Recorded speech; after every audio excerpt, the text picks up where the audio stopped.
Hello friends, welcome back to my channel. तो एक बार फिर से हाजिर हो गई हूँ मैं आप लोगों के समक्ष एक न्यू वीडियो के साथ। तो फ्रेंड्स, आज का जो मेरा वीडियो है वो जिउतिया व्रत के बारे में है, जिसे हम जीमूत वाहन का व्रत भी कहते हैं। तो आइए जाने जिउतिया व्रत क्या है। फ्रेंड्स, धार्मिक मान्यताओं के अनुसार जिउतिया व्रत का संबंध महाभारत काल से जोड़ा गया है।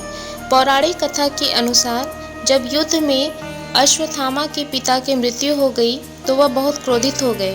पिता की मृत्यु का बदला लेने के लिए वह पांडवों के शिविर गए और उसने वहां जाकर 5 निर्दोष लोगों की हत्या कर दी। उसे लगा कि वे 5 लोग पांडव हैं, लेकिन उसकी इस गलतफहमी की वजह से पांडव जिंदा बच गए। जब पांडव अश्वत्थामा के सामने आए तो उसे पता चला कि उसने पांडवों की जगह द्रौपदी के 5 पुत्रों की हत्या कर दी है।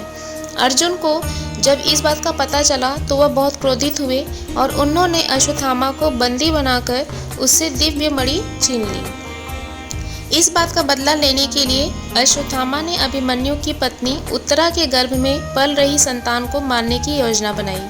उसने गर्भ में पल रहे बच्चे को मारने के लिए ब्रह्मास्त्र चलाया, जिसकी वजह से उत्तरा का गर्भ नष्ट हो गया। लेकिन उस बच्चे का जन्म लेना आवश्यक था, इसीलिए भगवान श्री कृष्ण ने उत्तरा के मरे हुए संतान को गर्भ में फिर से जीवित कर दिया। उत्तरा का संतान गर्भ में मरकर जीवित हुआ था, इसीलिए इस व्रत का नाम जीवित पुत्रिका पड़ा।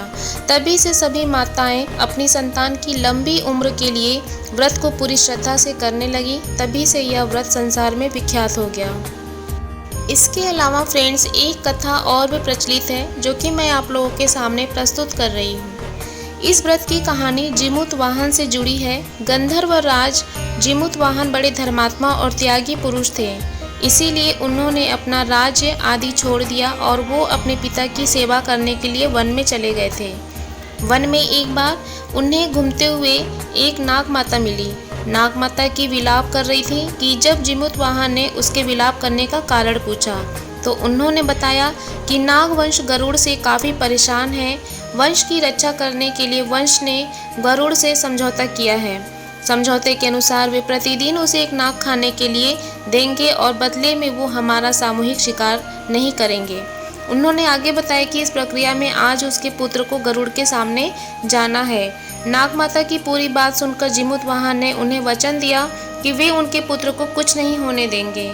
उसकी जगह कपड़े में लिपटकर खुद गरुड़ के सामने उस शिला पर लेट जाएंगे जहां वे गरुड़ अपना आहार उठाते हैं, और उन्होंने ऐसा ही किया। गरुड़ ने जीमूत वाहन को अपने पंजों में दबाकर पहाड़ की तरफ उड़ गए। जब गरुड़ ने देखा कि हमेशा की तरह नाग चिल्ला नहीं रहा है और उसकी कोई आवाज़ नहीं आ रही है, गरुड़ ने कपड़ा हटाया। ऐसे में उसने जीमूत वाहन को सामने पाया। जीमूत वाहन ने सारी कहानी गरुड़ को बता दी, जिसके बाद उसने जीमूत वाहन को छोड़ दिया और नागों को ना खाने का भी वचन दिया। तब से ये जिउतिया व्रत शुरू किया गया और इसको हम जीमूत वाहन के नाम से जानने लगे।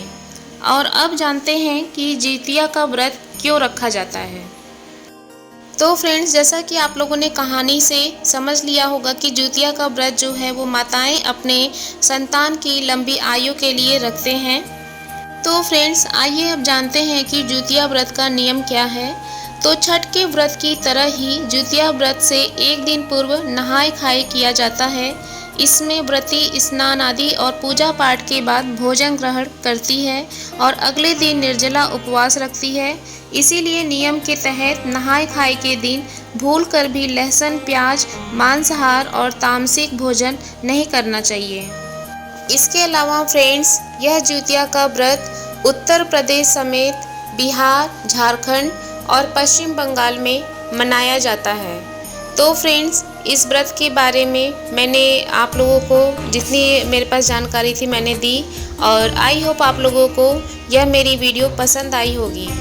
तो फ्रेंड्स, अपनी वीडियो को मैं यहीं पे विराम देना चाहूँगी, और मेरी वीडियो आप लोगों को कैसी लगी इसे कमेंट बॉक्स में लिख के ज़रूर बताइएगा फ्रेंड्स। तो मेरे साथ बोलते हुए चलिए जय जिउतिया माँ की, और मिलते हैं अपने एक नए वीडियो के साथ। तब तक के लिए बाय बाय, सी यू।